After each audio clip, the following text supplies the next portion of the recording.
brought you by Silver Pumps and Motors. Top quality और consistent performance के लिए सिर्फ सिल्वर पंप्स नाम याद रखना.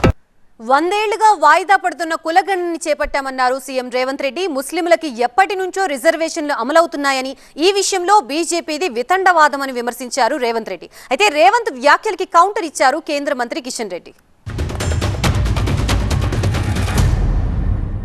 100 సంవత్సరాల నుంచి వాయిదా పడుతూ వస్తున్న బీసీ కులగణన సర్వేను తెలంగాణ రాష్ట్ర ప్రభుత్వం నిర్వహించి దేశానికే ఆదర్శంగా నిలబడి ఫిబ్రవరి 4 తారీఖును తెలంగాణ రాష్ట్ర ప్రభుత్వం సోషల్ జస్టిస్ డేగా ఈరోజు సంబరాలు జరుపుకుంటున్నది. అనేక దశాబ్దాలుగా పరిపాలించినటువంటి కాంగ్రెస్ పార్టీ ఏ రోజైనా బీసీ జనగణన వాళ్ళు ఆలోచించారా?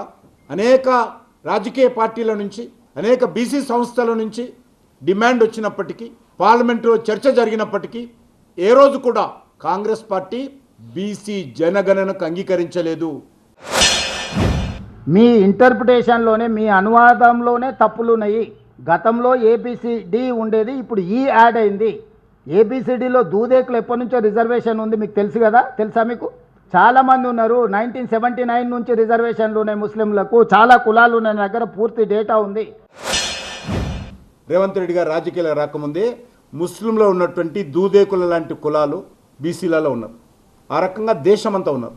ఈ రకంగా కట్టగట్టి ఈరోజు అసదుద్దీన్ ఓవైసీతో సహా, అజారుద్దీన్తో సహా, షబ్బీర్ అలీతో సహా మొత్తం ముస్లింలు అందరిని తెచ్చి ఈరోజు బీసీల కలపడం గతంలో లేదు.